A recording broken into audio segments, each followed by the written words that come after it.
Have you ever noticed how we get things that we notice? Have you noticed how you notice? That's a good question. Have you noticed how you notice the things that always are reaffirming to you what you tend to already believe? It's called a word for it that I've heard is confirmation bias. We have confirmation biases. And what that means is there's a part of our brain that actually its job is to only let information, data in to your awareness that you have given it instruction about. Sorry, that's a very bad grammar sentence, but there you go. Like how we give instruction to this part of our brain, it's really the reticular activating system. In my book, I call them mental bloodhounds and they're actually emotional bloodhounds because through your emotion, an emotional response for good or bad, like it's a neutral thing. It says, okay, your wish is my command. You just tell me through how you feel strongly about something is what I'm going to hold as the information that you believe or you hold as significant.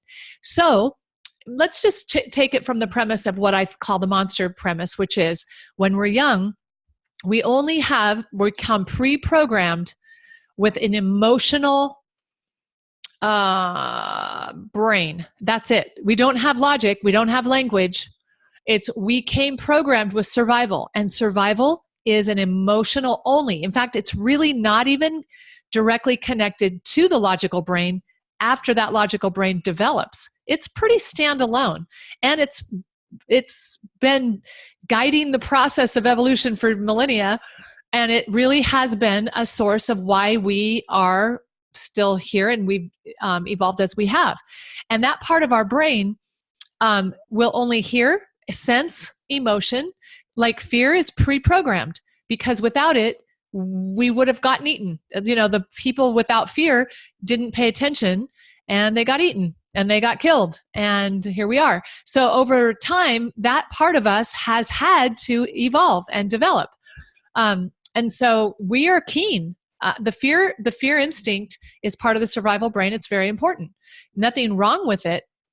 But what I want to bring out now is when we are emotionally giving a message. So when we were little, we didn't have the logical brain fully developed to reason things out. So when we got punished or when we got in trouble or when we had great experiences happen, but that's not threatening your survival.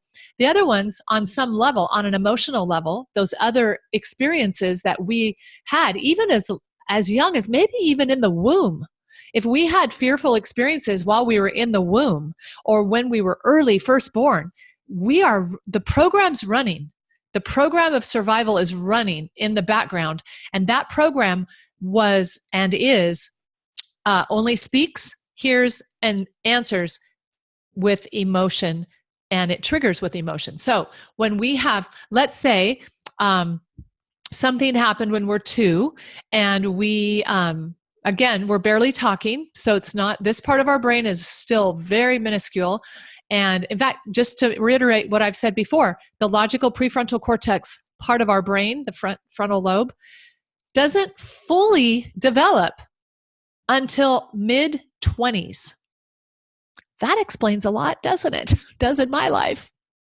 My teen years and early 20 years were a train wreck because I was still so fear-driven and so hormonal-driven and so not logical. Lots of things I did, and if you have teenagers, you can relate. It's not much different than a 3-year-old at some level. So when we're little and all we have to process life through are these emotional triggers. And when your mom slapped your hand for touching the hot stove, or your sibling called you stupid and mimicked you and made fun of you, or a myriad of experiences, right?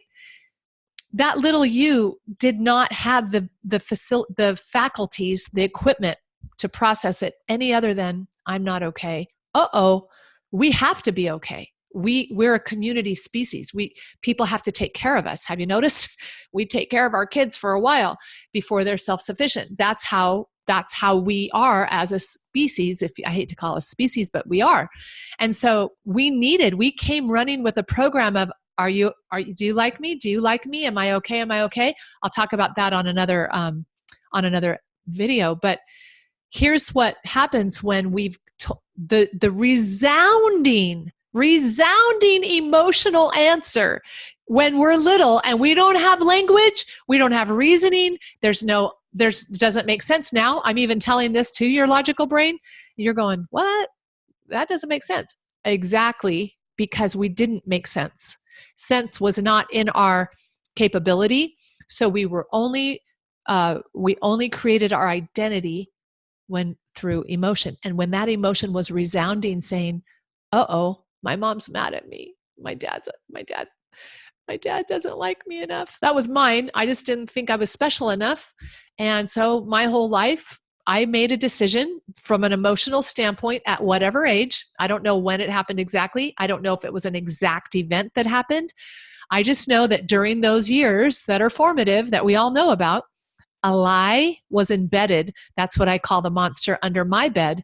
And that lie was, I was not okay because my configuration was, I was not special enough. If I'd been special enough, my dad wouldn't have left my mom, and little Kimmy didn't process that he left my mom.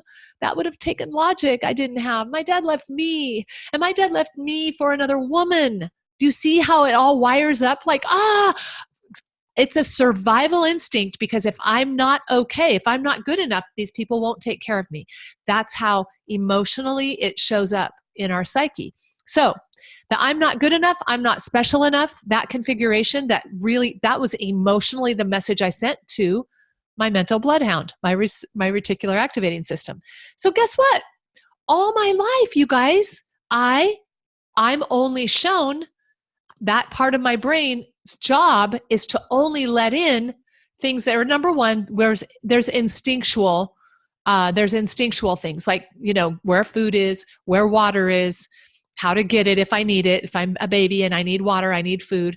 And as I grow, where someone to procreate with is. It came prepackaged. So other than those, everything else is conditioned. And you condition it to the degree you have an emotional response. So when little Kimmy at 3 or 4, however old I was, said, with my emotional response, not with my logic brain, said, oh no, I'm not good enough. I'm bad. I'm average. I'm not special.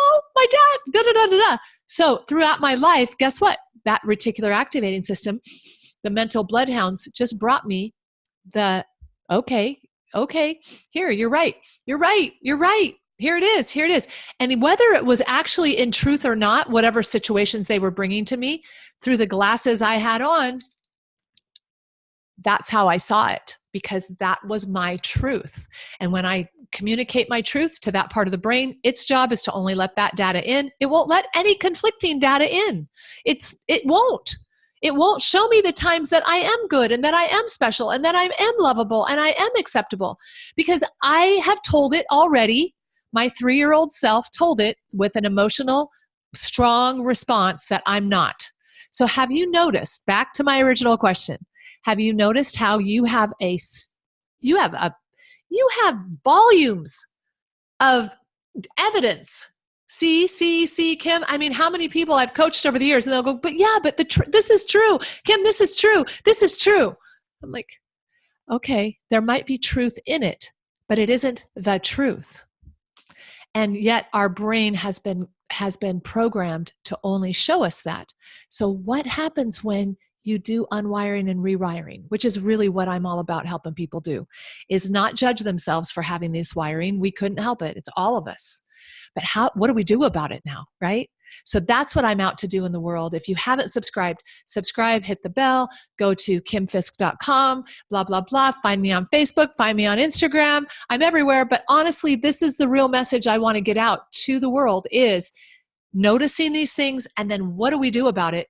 Because there's an answer. There is definitely an answer, and I am excited about sharing that with people.